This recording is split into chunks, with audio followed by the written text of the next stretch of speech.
Estamos de regreso en línea directa. Muchas gracias por sus comentarios. Gracias Silvano Ortiz por lo que nos dice acá todo el equipo. Gracias.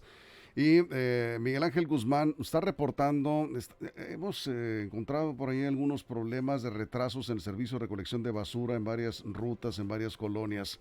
Algo pasó en este periodo de arranque de año con los camiones recolectores de basura.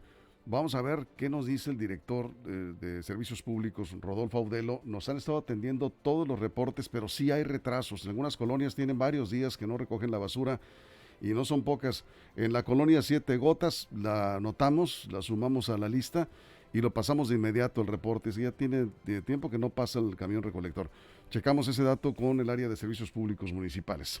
Gustavo Rojas de Mexicanos Primero aquí en el estudio. ¿Cómo estás? Muy buenos días. Muy bien, muy buenos días, Víctor. Gracias por la invitación. Gracias a ti por aceptar esta invitación, estar por acá. Seguimos con el regreso a clases presenciales. Así es. En un escenario en el que parece que está bajando la incidencia COVID, pero hay voces que nos dicen no se confíen, esto puede dar un repunte, viene una variante nueva. El tema de las vacaciones puede generar cierto riesgo, pero por otro lado vemos que las escuelas no todas están listas, hay escuelas en muy malas condiciones. ¿Qué información tienen ustedes? ¿Cómo vamos en Sinaloa en este regreso a clases presenciales? Primero decir que, si bien es cierto, no sabemos con exactitud cuándo esto que consideramos la pandemia, una pandemia todavía activa, va a poder ser capítulo cerrado. Es importante decir que el regreso a la escuela, a las clases presenciales, es el camino correcto. No hay forma en la que uno pueda comparar los beneficios para niñas, niños y jóvenes que salen de la educación a distancia con los que salen de la educación en las escuelas. Y esa idea es importante repetirla porque debe darnos ánimo y debe darnos confianza de que ese realmente es el mejor camino a seguir. ¿Cómo vamos con esto del regreso, ¿no? Recién escuchaba en la mañana reportes que hablaban precisamente de hoy nuevas causas para cierres de escuelas, acciones militares en ciertas localidades del municipio de Ahome. Exactamente. Estamos empezando a vivir una realidad donde hoy por hoy la pandemia ya no es la razón a la que le podemos echar la causa exclusiva por no poder abrir todas las escuelas. Tienen que abrir todas las escuelas porque esa es parte fundamental del derecho al que tienen niñas, niños y jóvenes, pero hay factores como este que menciono recién, y otros como de los que hemos hablado más tiempo, el tema de infraestructura, el tema de que lamentablemente durante estos 2 años muchas escuelas no contaron con una mantención, con una limpieza, inclusive con un tema de seguridad, fueron saqueadas y que no se encuentran en condiciones, y también tenemos una trayectoria anterior que desafortunadamente no tomó el tema de infraestructura como un tema prioritario. Producto de eso, hoy una cantidad indeterminada, no se nos ha informado a la sociedad de una cifra exacta, no pueden abrir sus puertas. Se habla alrededor de 200 escuelas, ¿no?, de educación básica que no están en condiciones físicas. Y se ha llegado a hablar luego de 300 y luego de 500, por lo tanto nosotros por ahí, hasta no ver un documento formal, no podemos establecer un dato con el cual informar a la sociedad que podamos respaldar. Por eso una de las medidas que hemos pedido insistentemente ha sido la elaboración de una investigación o de un levantamiento de información un poco más sistemático de parte de CEPIC y del Instituto Sinaloense de Infraestructura Física Educativa. El tema de la infraestructura educativa, del estado físico de los planteles y los servicios básicos en los planteles, que es lo menos que debe cumplir el Estado para que los niños puedan ir a clases de manera pues segura, buenos espacios, nunca ha sido prioridad, ¿no? ¿O sí? Lamentablemente, lo que vemos hoy yo creo que es importante atribuirlo a años en los que quizás fue más importante otros temas aparte del tema educativo. Sí, primero hablar de la importancia que le dábamos al tema educativo como sociedad, que creo que se volvió algo mucho más relevante gracias a que cuando estuvimos en casa, sin las escuelas, nos dimos cuenta como sociedad de la importancia que tenían en muchos aspectos. Pero efectivamente, lo que vemos hoy, la falta de servicios básicos, de disposición de agua potable, de disposición de alcantarillado, de energía eléctrica, que son cuestiones mínimas, vienen de mucho tiempo atrás. Hablan de una falta de priorización del sector educativo. Muchas escuelas son impulsadas por comunidad que necesita educación, por comunidades que necesitan educación y van parando una infraestructura propia que luego se va regularizando. Y me parece que eso es una de las cosas que tiene que cambiar en un momento tan importante como el de ahora. Nunca ha sido prioridad, porque si fuera prioridad ya lo veríamos en el presupuesto, ¿no? Y las obras que tienen que hacerse en las escuelas. Hay escuelas que tienen más de 40 años con las mismas instalaciones, incluso algunas donde no se han hecho reparaciones mayores, nunca se están cayendo, y no Así son es. pocas. Bueno, nosotros, como decía hace un ratito, no contamos hoy con una información detallada que nos diga del 100% de escuelas disponibles, son más de 5.000 planteles. ¿Ya solicitaron esa información? Estamos solicitando esa información y estamos sobre todo invitando a la Secretaría de Educación Pública y Cultura a que esa información la haga pública. Esta es información que creemos que la sociedad debe conocer.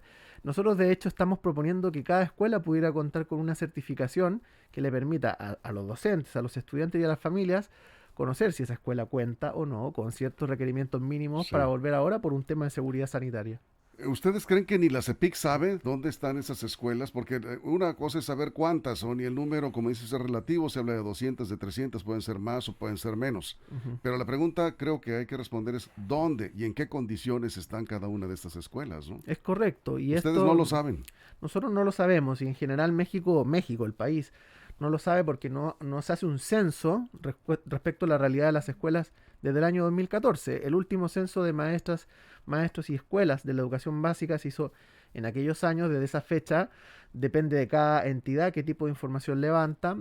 Hace un par de años atrás, antes de la pandemia, tuvimos la oportunidad de conocer algunas acciones adentro del mismo ICIFE, Sí. que con un proyecto de geolocalización y tecnologías digitales efectivamente sí tenían una información detallada de qué ocurría en las escuelas, dónde estaban. Me parece que son elementos que se deberían retomar en este afán de, sobre todo, Víctor, poder ordenar dónde vamos a invertir primero y en qué vamos a invertir.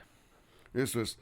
Bueno, y en este sentido, ¿cómo calificas, digamos, hasta ahorita el desempeño? Es poco tiempo, pero pues, tenemos un gobernador que es profesor normalista, que fue rector de la Universidad Autónoma de Sinaloa, fue presidente de la Comisión de Educación del Senado de la República, es decir, sí le entiende al tema educativo, Así tiene es. vocación de, digamos, pedagógica.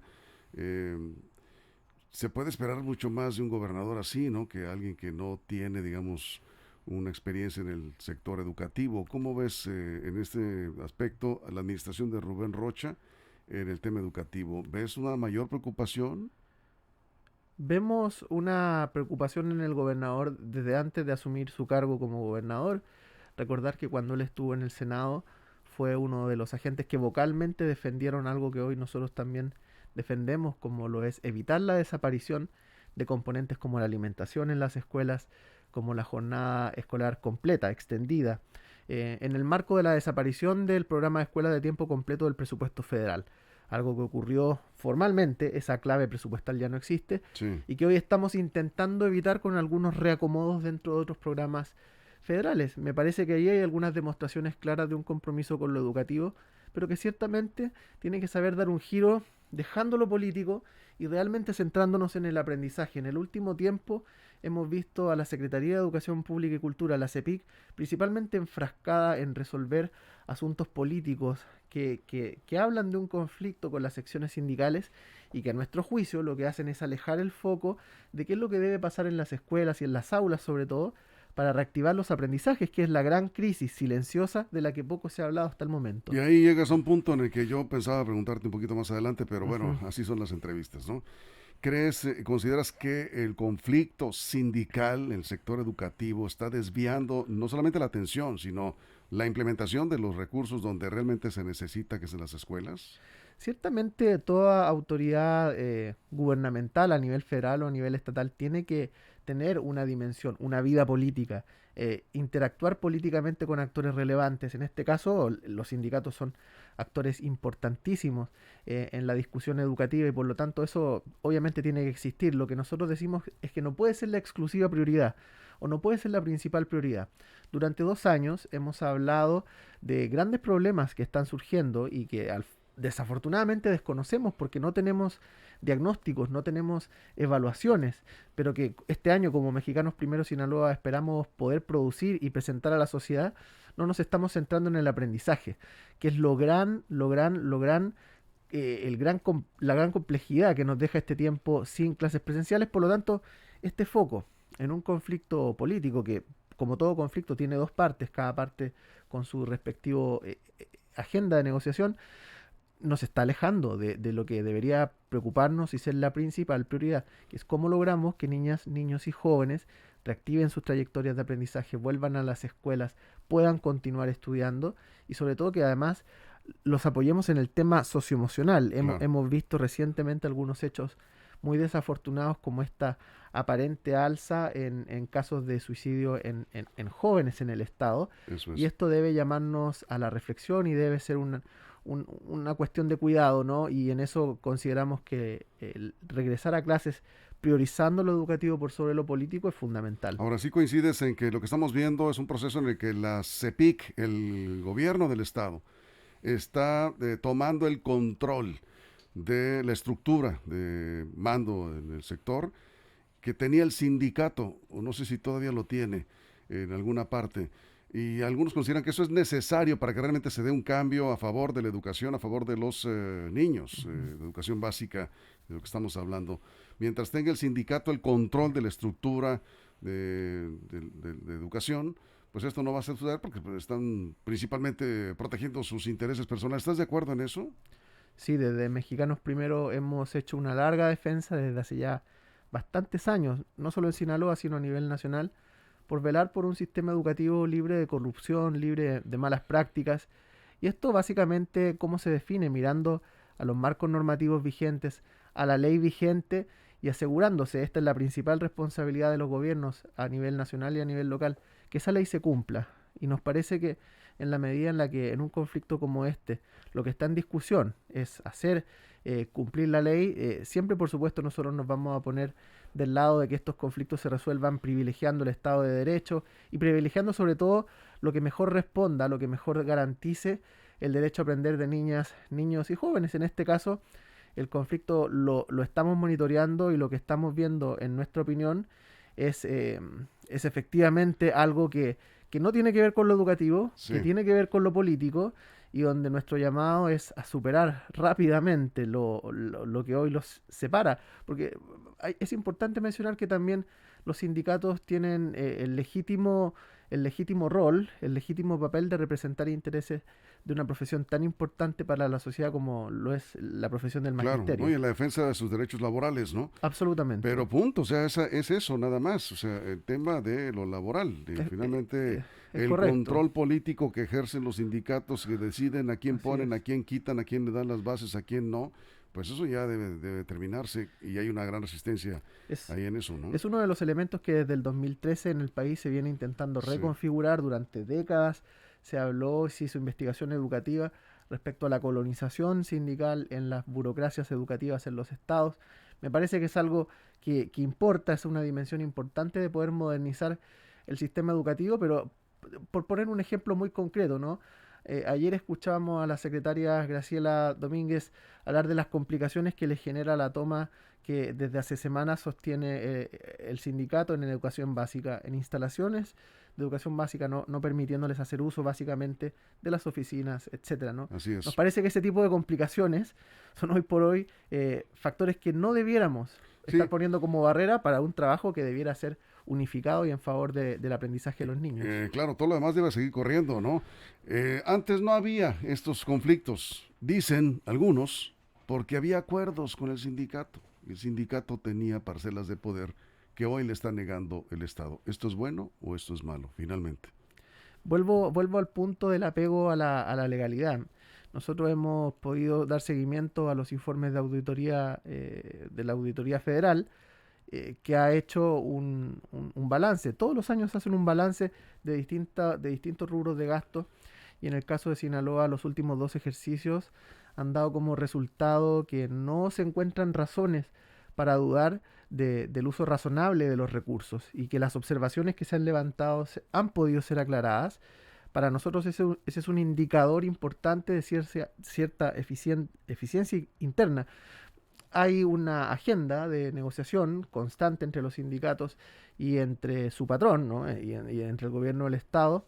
Nosotros no necesariamente damos el seguimiento a cada minuta, pero evidentemente esa negociación existe hoy, existió ayer y Sí. seguirá existiendo en el futuro. Y finalmente te pregunto, estamos hablando con Gustavo Rojas, es director de Mexicanos Primero en Sinaloa.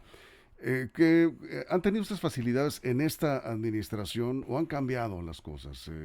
en lo que se refiere a la información que ustedes solicitan, de los estudios que realizan y las aportaciones que están haciendo a la educación. Lo que no ha cambiado primero es la intención de Mexicanos Primero Sinaloa de realmente colaborar con las autoridades, entendiendo sobre todo que estamos saliendo de un periodo de cierre total de escuelas que duró 2 años básicamente, todavía seguimos con escuelas cerradas. Sí, Y creemos que esto nos orilla a una crisis importantísima que va a afectar a toda una generación, no solo en su educación hoy, sino también en las oportunidades que esa educación le va a abrir para el futuro. Solo por poner un ejemplo, ¿no? $25 mensuales menos es lo que uno espera que va a ganar una persona que tiene un año menos de escolaridad. Por lo tanto, estamos hablando de oportunidades para la vida, para una generación de cientos de miles de personas, claro. jóvenes que hoy están estudiando. ¿Cómo frente a eso nosotros vamos a preferir una intención de confrontación? Lo que nosotros proponemos desde hace mucho tiempo y mantenemos totalmente esa actitud es colaborar para encontrar soluciones que nos permitan reactivar los aprendizajes de los estudiantes. Hasta el momento no hemos tenido la fortuna de tener ninguna reunión con ningún representante. ¿No se han reunido con la secretaria? Del gobierno del Estado, ni con representantes de la CEPIC. Por supuesto que hemos solicitado dichas reuniones. Hemos buscado también participar en otro tipo de espacios, Víctor, como por ejemplo las consultas para la elaboración del Plan Estatal de Desarrollo. No recibimos una invitación directa a participar de allí, pero dado que había canales de poder entregar una participación vía escrita, por supuesto que lo hemos hecho y además hemos hecho llegar ese documento directamente a la secretaria, pero hasta el momento ¿No se han reunido con la secretaria Graciela Domínguez? No nos hemos reunido. ¿Solicitaron ustedes ya alguna reunión con ella? Sí, por supuesto. Eso es. Bueno, pues hasta ahí. Lo dejamos hasta ahí. Mucha preocupación de tiempo. Gustavo, seguiremos platicando, ¿no? Sí, muchísimas gracias por la invitación y buen día a quienes nos escuchan. Gracias.